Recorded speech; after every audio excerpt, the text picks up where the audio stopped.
Hi guys, sorry that we haven't really been posting on our page very much, but been trying to get settled in and just been really busy with trying to adjust to everything here.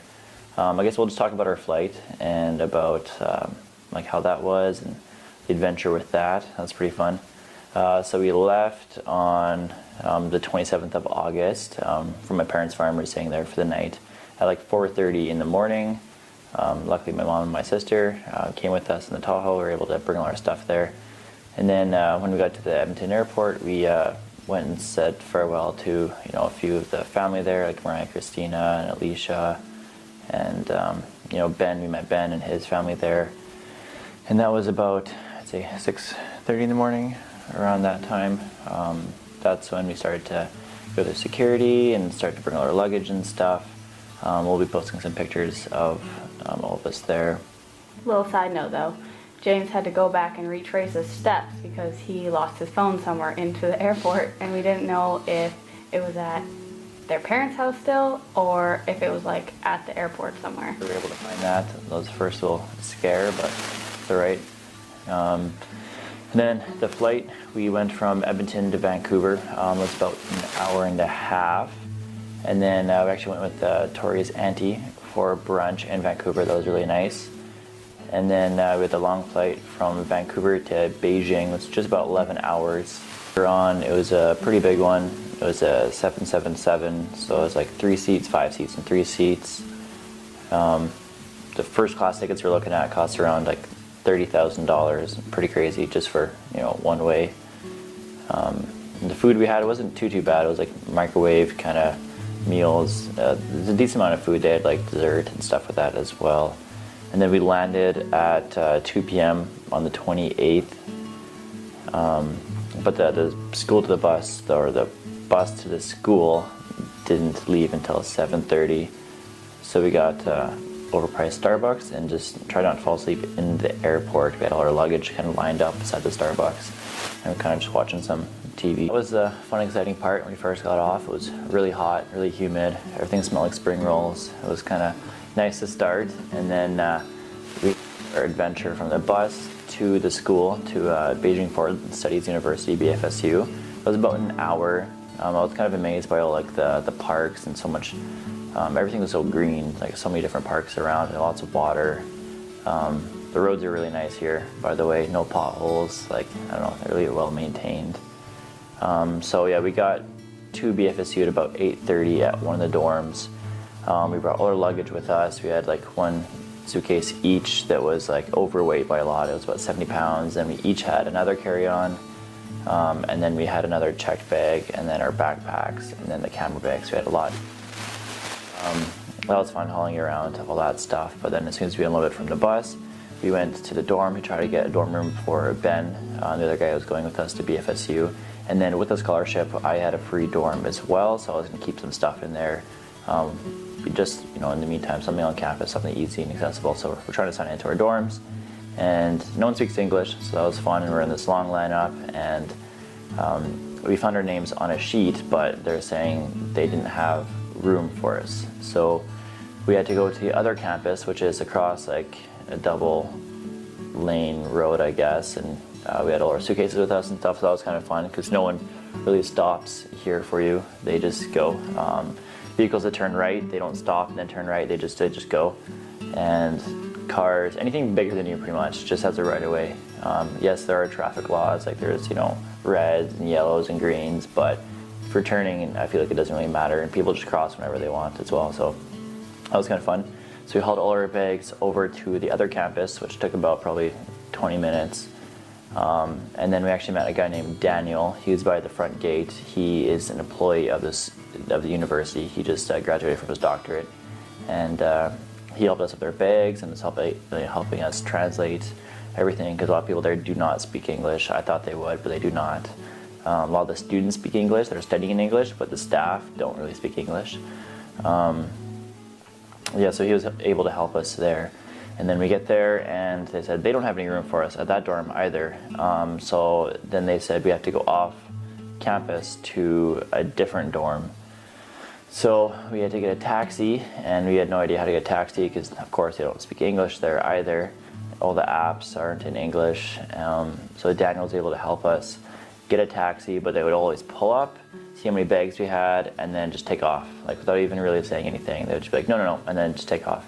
So it turns out you can only have really like 2 bags with you in a taxi because their trunks are usually filled with other things. We found one guy with like brake pads and like first aid kits, a whole bunch of stuff in there. So A car seat was in the back of one of the guys' trunks. yeah, car seat. So it's just stuff you can't really fit. You can't really fit lots of suitcases and stuff.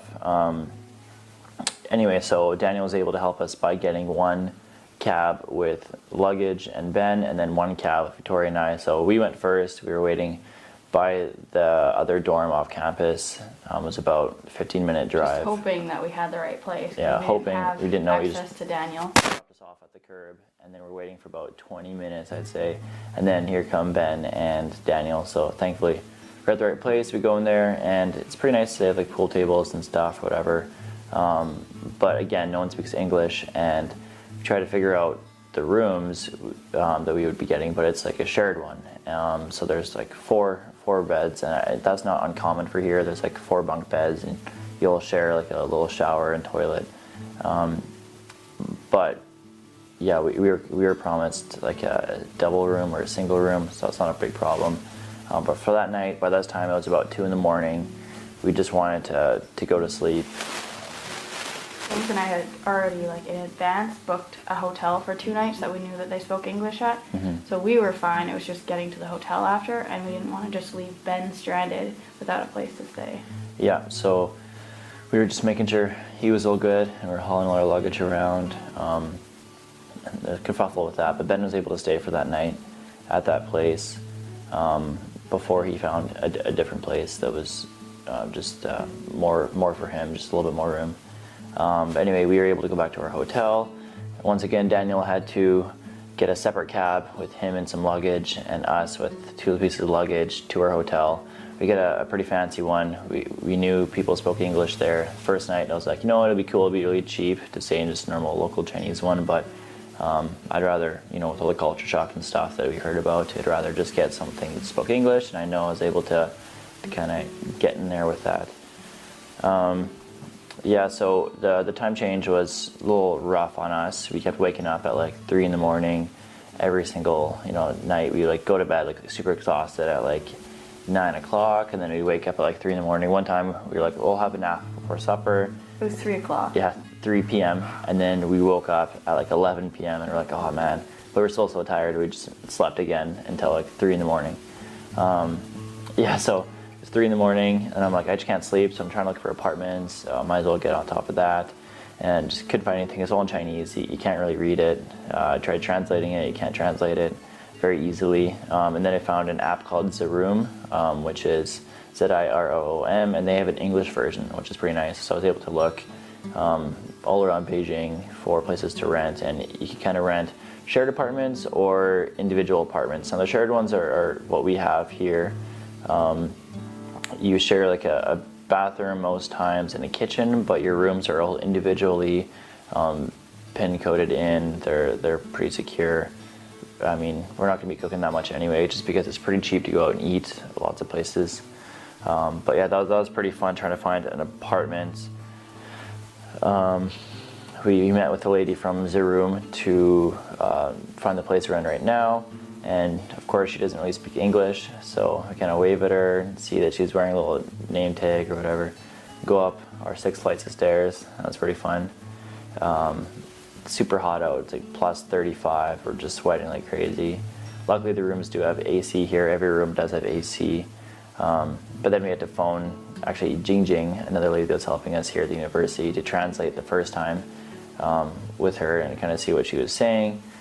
And then we're like, you know what, we're not going to stick with the first place we see. We might as well go check out some other places as well. And then we can, kind of talk about it after that. So we book a place for the next day to go look. It's in the Hutongs, that's what it's called. Yeah. And it's like a traditional housing. Yeah, it was really close to our university. So the only struggle with us was around the center of the city, it's really expensive right in the middle. We call that like the Line 2 area, just because it's downtown Beijing. It's expensive. There's lots of apartments everywhere, but you're gonna be paying for it. So my university is up here. Victoria's university is down here, and the center is right here. So we were able to find some on the outskirts that were really cheap. They were like right in our price range, but it was gonna be like an hour and a half for her, hour and a half for me, and she's coming to my university after 1 year, so I want to find something a little bit closer, a little bit more long term. So we ended up finding one, back to the Hutongs. They were really like kind of crappy. You walk in, like it's full of culture, but you walk through like these little alleys, like really skinny alleys, and there's just people cooking right beside you, and then people just sit on the floor all around you and kind of like walk past them, go into this little shack kind of building and look around, and there's a little shared bathroom or a kitchen, and then you go in and you have your own bathroom in these ones, but the bedroom is just as big as the bed, pretty much. I'm thinking like, how are we both gonna live here? How are we not gonna murder each other, get some personal space? And you can't even unpack like more than one bag because there's no storage for it anywhere. So we're like, no, we might as well go back to the other one after looking around like at a few other ones. So anyway, that's how we decided on our place here, but they do renting a little bit different. Rather than in Canada, it's like damage deposit and rent, and if it's $1,000 for rent, it's $1,000 for damage deposit, and then you pay monthly by that. For us, for a lot of places around here, it was like 4 months down payment and a damage deposit and an admin fee. An admin fee and damage deposit are both the same as the first month's rent. So the admin fee is a little bit more because they make you pay for the whole year. Yeah, they make you pay for the whole year. So the place here, it's a little expensive, but it was 4,760 yuan, which is like around $900 Canadian. I mean, it's pretty expensive, but that's what we need for the space we have. And yeah, so we had to pay the 4 months upfront damage deposit and the admin fee, which is pretty expensive.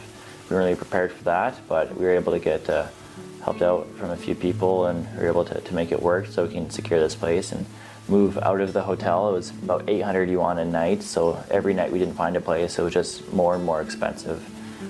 I'd say that was the main stressful thing about this whole journey. I haven't really had tons of culture shock yet. I'm kind of just enjoying the new different things. That's just the first getting a little settled in, showing you our apartment. I'll be making another one here right away about our school, what we're doing with that, how long it takes us to get to school, some of the different friends we've made, and some of the different groups who joined. But thanks for watching. If you have any questions at all or any just kind of random thoughts pop in your head, please add it into the comment, maybe make a like, and or share it with some other friends and family who may not have followed our account yet. But thanks so much for following our journey.